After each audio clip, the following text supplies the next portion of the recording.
Okay, let's start section B. Section B talks about a case where we have 5 questions. तो एक case पे क्या है 5 questions हमें गिवन है. तो सेक्शन बी जनरली आपका पर्टिकुलर एरिया से रहता है. मान लो फॉरेक्स से आया तो फॉरेक्स पे 5 क्वेश्चन है, वैल्यूएशन पे आया तो वैल्यूएशन पे 5 क्वेश्चन है. ए और बी में ये डिफरेंस हो जाता है, पर्टिकुलरली ये केस गिवन होता है दोस्त. ठीक है, तो सेक्शन बी को डिस्कशन स्टार्ट करते हैं. पहला क्वेश्चन है हमारे पास, using dividend growth model what should be the current share price of लारोसोपा कंपनी. लारोलप्पा कंपनी जो भी कंपनी है, इसका हमें ये बताना है बच्चा कि डिविडेंड ग्रोथ मॉडल से क्या वैल्यू आएगा. तो सी आंसर आ रहा है क्या? आप लोगों ने किसी ने ट्राई किया? क्या आंसर आ रहा है? बी आ रहा है, ए आ रहा है, ए बी सी सारे आ रहे हैं, तो करेक्ट डी है. मतलब चारों ऑप्शन आ चुके हैं हमारी क्लास में. Very good. थोड़ा डिफिकल्ट क्वेश्चन है, टेंशन नहीं लो, अभी आसान करते हैं इसको. क्या है देखें सेक्शन बी की भी हालत हमारी. Jassi ji holds a diverse investment portfolio. जो भी नाम के बंदे हैं या बंदी है, इनका एक पोर्टफोलियो क्या है? डाइवर्स पोर्टफोलियो है. बहुत अच्छी बात है, हम क्या करें, पोर्टफोलियो डाइवर्स है. तो आगे बात करते हैं. जो हमारी जस्सी जी हैं, holds equity share in Larolappa company which is expected to pay dividend 0.6 per share in near future. अच्छा, इस लाइन को थोड़ा मैं मार्क कर लेता हूँ, कुछ गड़बड़ लग रही है इस लाइन में. The company is planning to undertake a large investment in the near future and a result of expected future dividend to be increased by 2% per year. अरे तुम कितना भी घुमाओ, हमें मालूम है ये क्या है, ग्रोथ है. ऐसे थोड़ी 4 लाइन में फंस थोड़ी जाएंगे, 10-15 लाइन लगती है हमें फंसाने के लिए. फिर कहता है लारालप्पा company has a cost of equity 11%. लारालप्पा की वो क्या है, कॉस्ट 11%. चलो, Jassi also hold 7% convertible loan notes. Convertible loan notes वैसे मेरे को जरूरत नहीं है अभी के लिए, ये तो आगे की बात हो गई, अगले पार्ट के लिए दिया होगा. और आई थिंक और तो कोई इन्फॉर्मेशन की हमें जरूरत नहीं है. वैल्यूएशन करनी है. क्वेश्चन है बोला डिविडेंड ग्रोथ मॉडल से करंट शेयर प्राइस निकालो. डिविडेंड ग्रोथ मॉडल से करंट शेयर प्राइस निकालना कितना आसान है. D0 into 1 plus G upon 11% minus 2%. कितना आंसर आया? 6.67. अच्छा, आंसर कितना आया? 6.67. और 6.67 रॉन्ग आंसर है. आप में से कोई अब समझ पाया क्यों रॉन्ग है? अभी तक नहीं समझ आया लॉजिक किसी को भी?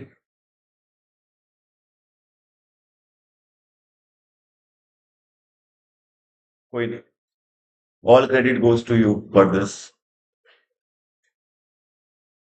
अरे बच्चा, क्या कह रहा है 6.67. मुझे एक बात बताओ, ये पूछ रहा है मुझसे आज का शेयर प्राइस. आज का शेयर जो मार्केट में शेयर प्राइस चल रहा होगा 6.6 कम डिविडेंड शेयर प्राइस है या एक्स डिविडेंड शेयर प्राइस है? पहले मुझे ये बताओ, 6.67 कम डिविडेंड है या एक्स डिविडेंड? आपने फ्यूचर के डिविडेंड की डिस्काउंटिंग करी है तो इसमें करंट डिविडेंड इंक्लूड नहीं है, और जनरली हम करते भी नहीं है, क्योंकि हम क्या मानते हैं, डिविडेंड अब करंट वाला पे हो चुका होगा. बट ये क्वेश्चन में क्या कह रहा है, एक्सपेक्टेड टू पे. तो मार्केट प्राइस जो भी मार्केट में चल रहा होगा वो कम डिविडेंड वाला होगा. भाई हमने एक कंसेप्ट नहीं पढ़ा? देखो समझो, एक कंसेप्ट होता है बच्चा कम डिविडेंड का, और एक कंसेप्ट कौन सा होता है, एक्स डिविडेंड का. हम शेयर प्राइस कम डिविडेंड कम मानते हैं जब क्वेश्चन क्या कहता है, अबाउट टू पे. याद करो, अबाउट टू पे. और अगर क्वेश्चन बोले कि जस्ट पेड के अंदर वैल्यूएशन, अगर इस क्वेश्चन में बोला होता ना कि कंपनी हैज जस्ट पेड, वो तो पे कर चुकी है, तो आंसर क्या होता? अगर जस्ट पेड होता तो आंसर क्या होता? Very important understanding. Question is saying कि डिविडेंड अभी पे नहीं हुआ है, तो बच्चा आज की डेट में इस कंपनी का कोई भी शेयर 6.67 पे क्यों बेचेगा?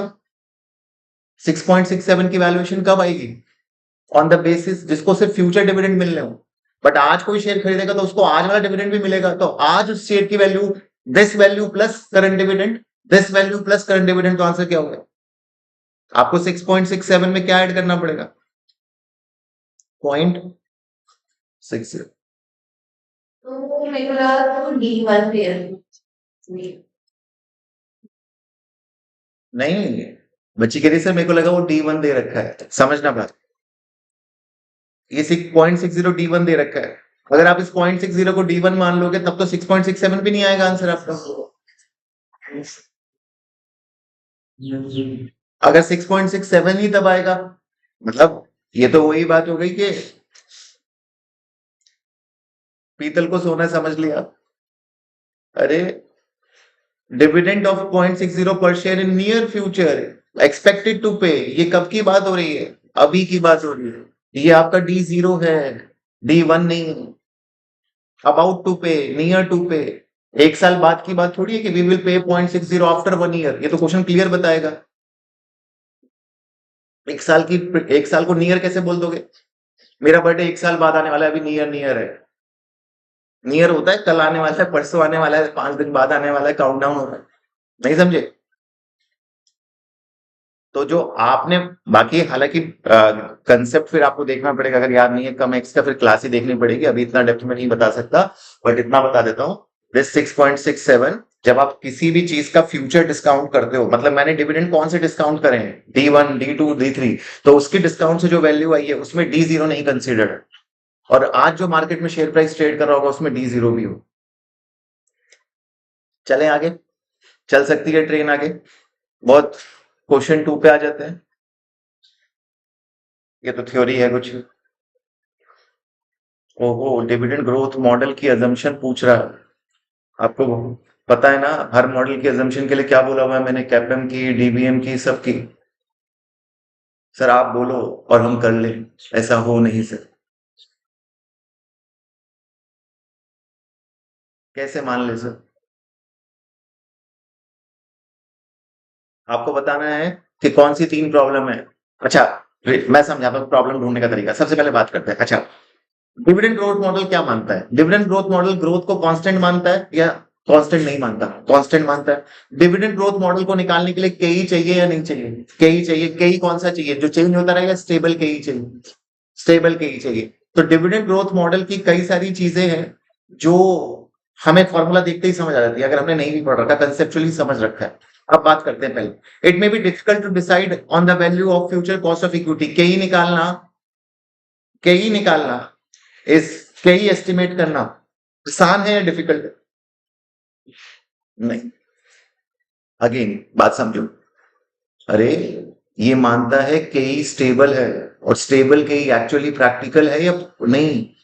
अजम्पशन से ही तो लिमिटेशन आती है बच्चा। ऐसी अनप्रैक्टिकल अजम्पशन से ही तो लिमिटेशन आती है भाई। इंसान इंसान से मिलता है तो वो सोचता है कि सामने वाले की पूरी जिंदगी मुझसे एक्सपेक्टेशन सेम रहेगी। शादी से पहले कुछ और होती है, शादी के बाद कुछ और होता है, सेम रहती है। मम्मी पापा की आपसे एक्सपेक्टेशन सेम है। बचपन में भी मारते थे, अभी भी पीटते हैं, सेम तरीके से। तो एक्सपेक्टेशन सेम कहाँ रह जाती है? कई सेम कैसे रह सकता है? यही तो सबसे बड़ी प्रॉब्लम है। करेक्ट बात है, डिफिकल्ट है कई निकालना। आपने तो अपना फॉर्मूला, इन्फॉर्मेशन सारी गिवन होती है, फॉर्मूला लगाते हो, सोचते हो आसान है, सब आसान है। K will change with time. The model does not take into account effect of share repurchase. एक बात बताओ बच्चा, एक कंपनी अपने शेयर को रिपर्चेज कर लेती है तो क्या होगा? उसका डिविडेंड पर शेयर बढ़ेगा या घटेगा? बढ़ जाएगा। सर कैसी बातें कर रहे हो? दोस्त मेरे, तुम्हारे घर में 10 मेंबर और तुमने मंगाया पिज्जा। 10 मेंबर है तो 10 स्लाइस होंगे पिज्जा के। अच्छा, अब मेंबर तुमने भगा दिए, मेंबर बच गए 5, तो अब एक जने को कितने स्लाइस मिलेंगे? 2 स्लाइस मिलेंगे। पहले एक जने को 1 स्लाइस मिलता।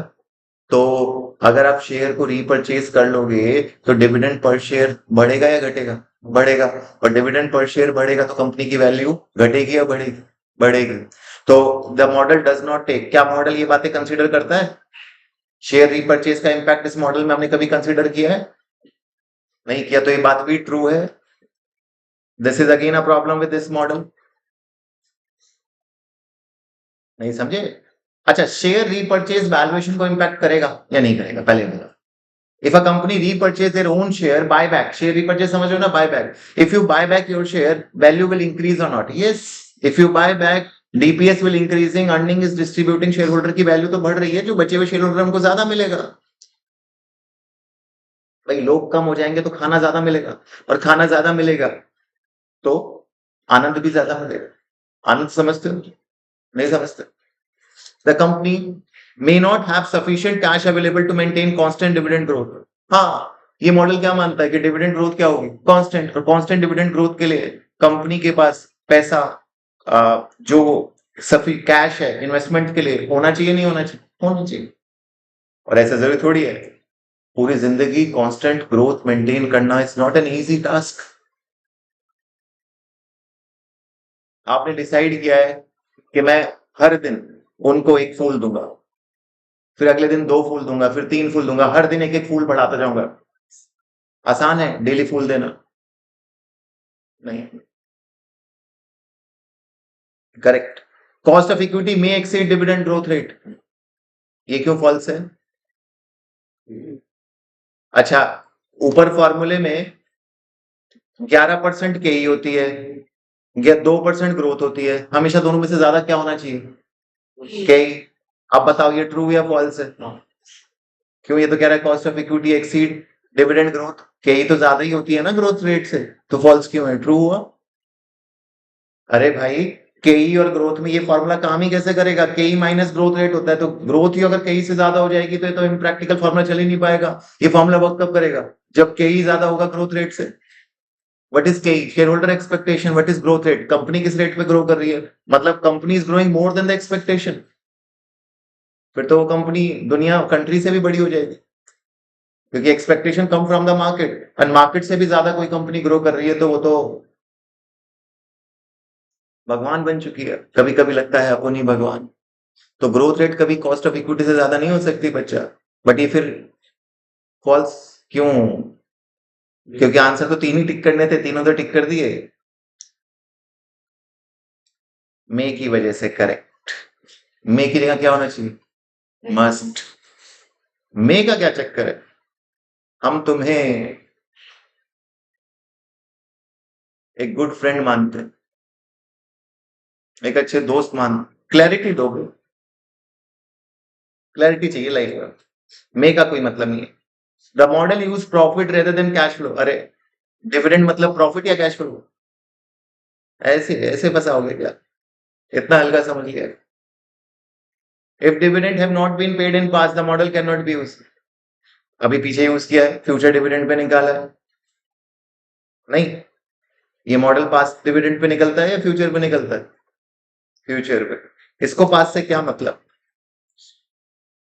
मुश्किल क्वेश्चन था, बट मैं कर पाया, सॉरी आप लोग कर पाए। अगला देखो। What is the share price of relevant company of जैसे will be indifferent between converting and redeeming loan notes? पहले रिक्वायरमेंट पढ़ लेना बच्चा, फिर दिखाऊंगा सिनेरियो। समझना, मुझे कोई समझाओ इस रिक्वायरमेंट को, कोई समझा सके तो।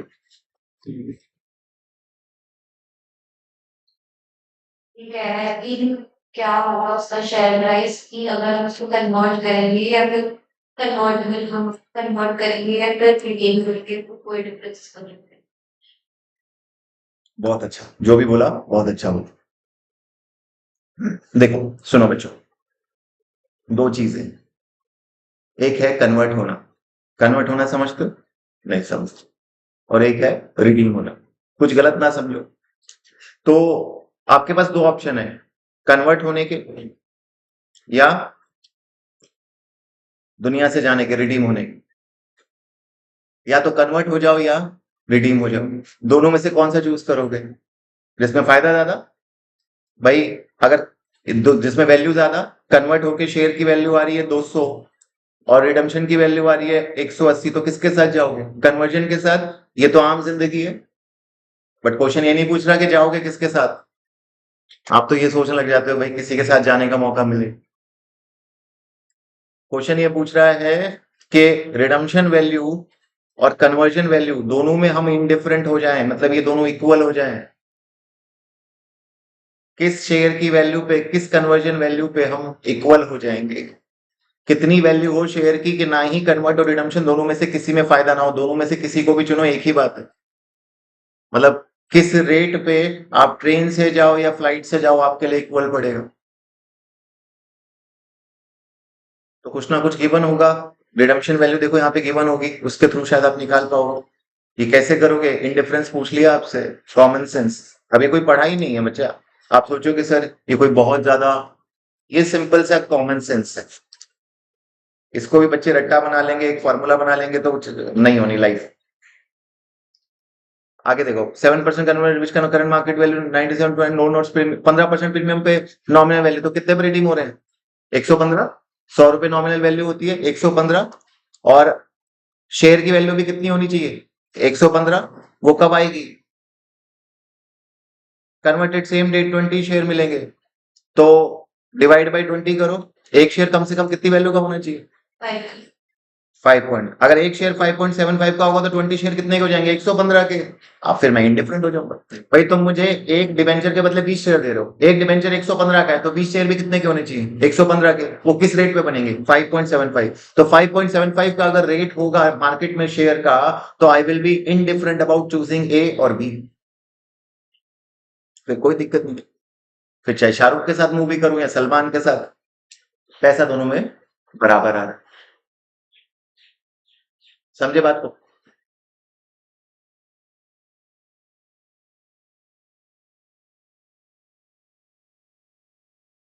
चलो, थोड़ी तसल्ली मिल जाती है। जैसे जैसे क्वेश्चन सॉल्व होते हैं, 3 क्वेश्चन 6 मार्क्स तो आ गए। मेरे आए हैं वैसे अभी तक। आप लोग हाँ मत करो। आगे देखो, लग रहा है पास हो जाऊंगा। What is the current value of Jassi's total holding of preference share in Virgin's company? अरे, प्रेफरेंस शेयर की वैल्यू पूछ लो, ये बीच का ही मिला था। इतना पढ़ा हमने इक्विटी डेट, पर पूछा क्या? प्रेफरेंस शेयर, जिसको हमने इग्नोर किया था। ये ब्रोकर, ये प्रेफरेंस शेयर हमें मिल चुका है और इसकी वैल्यू पूछ रहा है। कैसे निकलती है प्रेफरेंस शेयर की वैल्यू? मतलब शेयर प्राइस पूछ रहा है, वैल्यू मतलब प्राइस, टोटल वैल्यू पूछ रहा है। प्रेफरेंस शेयर की वैल्यूएशन कैसे होती है? Dividend by KP. क्या बात हुई? क्या पी रहे हो आजकल? कौन सा पी रहे हो? केपी। देखो बिल्कुल ठीक है, बिल्कुल ठीक बोल रहा है बच्चा, डिविडेंड अपॉन केपी। ये वाला पी नहीं है, प्रेफरेंस शेयर वाला पी। आंसर ही देख लेते हैं यार, क्या कर। नंबर ऑफ शेयर हेल्ड निकाला क्या? 10,000। अच्छा वही सही बोला आपने, पी जीरो क्या है? Dividend upon KP. हो जाएगा ये सॉल्व, देख लो एक बार फिर भी। ये रखो।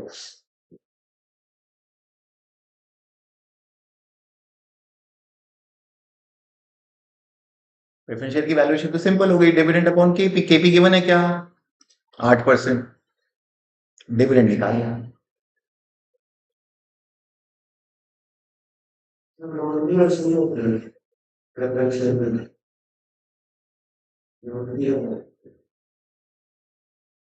नहीं, ग्रोथ का कुछ है ही नहीं, इंडिपेंडेंट पार्ट है, मिक्स मत करो। तीनों का मजा एक साथ मत लो, अलग अलग है। ठीक, घर वाली और बाहर वाली अलग अलग रखो प्लीज। डन है? कर लोगे खुद से? सर इतना मुश्किल क्वेश्चन हम पे मत छोड़ो, कुछ तो संभालो बच्चों। Last part, question number 5। और ये क्या पूछ लिया?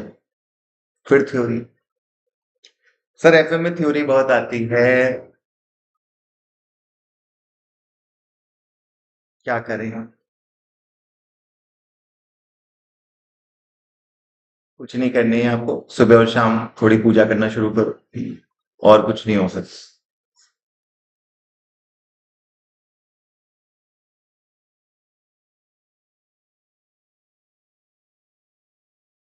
क्या कह रहा है? Jesse would like to confirm his understanding of terms and theories he's been seeing when reading about the factor which influence the market price movement.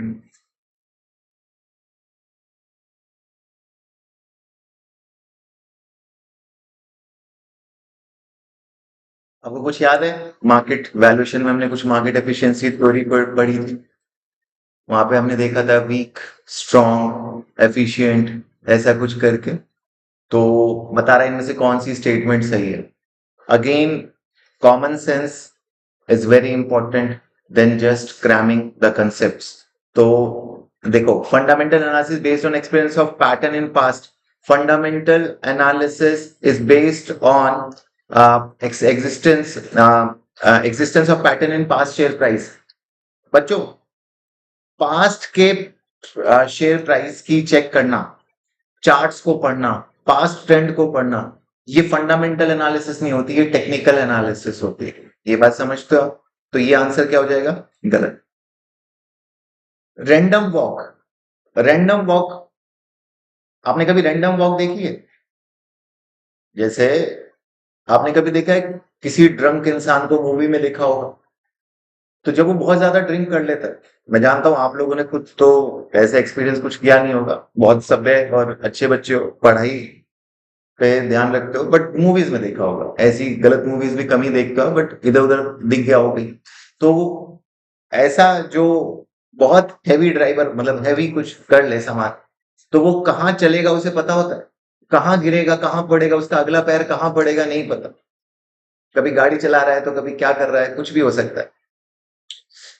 तो यही रैंडम वॉक की थ्योरी भी कहती है। रैंडम वॉक कहती है कि जैसे ही प्राइस की इंफॉर्मेशन आती है, प्राइस चेंज होता है और कहाँ जाएगा नहीं पता, कोई फिक्स मूवमेंट नहीं है, प्राइस कहीं भी पड़ सकता है, कहीं भी जा सकता है। वैसे ही random walk hypothesis is based on the share value being unchanged when you unchange थोड़ी रहेगी, चेंज होगी। whenever you getting a new information, random walk will change, but change कैसा होगा? Unpredictable, it will not stay unchanged, same थोड़ी रह सकता है valuation. तो ये गलत होगा। Noise trading is based on the belief stock market are inherently inefficient. क्या है ये बात भाई? नॉइज ट्रेडिंग क्या होता है? नॉइज ट्रेडिंग क्या है? आप किस बेसिस पे अपना डिसीजन ले रहे हो? र्यूमर्स पे, इमोशंस पे, इरेशनल चीजों पे। तो बात ठीक होगी, इनएफिशिएंट होगी चीज। Technical analysis based on identifying feature with company that will influence share price in future. ये तो fundamental analysis, future valuation, depth in analysis. तो ये कौन सी वैल्यूएशन हो गई हमारी? फंडामेंटल। तो करेक्ट आंसर कौन सा हो गया बच्चों? सी। तो ये हमारा कौन सा पार्ट था? Section B. तो आपने देखा बच्चों, दोनों section we have seen and both section A और B comes with quality question, conceptual question. ऐसा कुछ नहीं है, बहुत टाइम लगा नहीं यार, आपके सामने अपन ने आराम से समझ लिया, कोई बहुत हेवी कंसेप्ट भी नहीं है। बट हाँ, प्रेजेंस ऑफ माइंड रखना है, प्रेशर लोगे, एग्जाम में सांसें कम आ रही है तो दिक्कत हो जाएगी, सारे गलत हो जाएंगे, क्योंकि है कंसेप्चुअल क्वेश्चन। कुछ ही क्वेश्चन क्यों गलती क्यों हुई है? ऐसा कुछ नहीं है, पढ़ नहीं रखा हमने क्लास में, सबने पढ़ रखा है, हर बच्चा कहीं ना कहीं से पढ़ के ही जा रहा होगा ये सब। फर्क इतना है कि कुछ कंसेप्चुअली पढ़ रहे होंगे, कुछ नहीं पढ़ रहे होंगे। मतलब फर्क इतना है कि कुछ मुझसे पढ़ रहे होंगे, कुछ बस कहीं से भी पढ़ रहे होंगे, और तो कोई फर्क नहीं है। बाकी प्रैक्टिस करते रहो बिना आंसर देखे, जितना हो सके आंसर्स को देखना अवॉइड करो, अपने आप इंप्रूवमेंट आएगी। लैंग्वेज पे वर्क करो, दो ही चीजें, कंसेप्ट और लैंग्वेज। ठीक है, अब चलते हैं सेक्शन सी पे।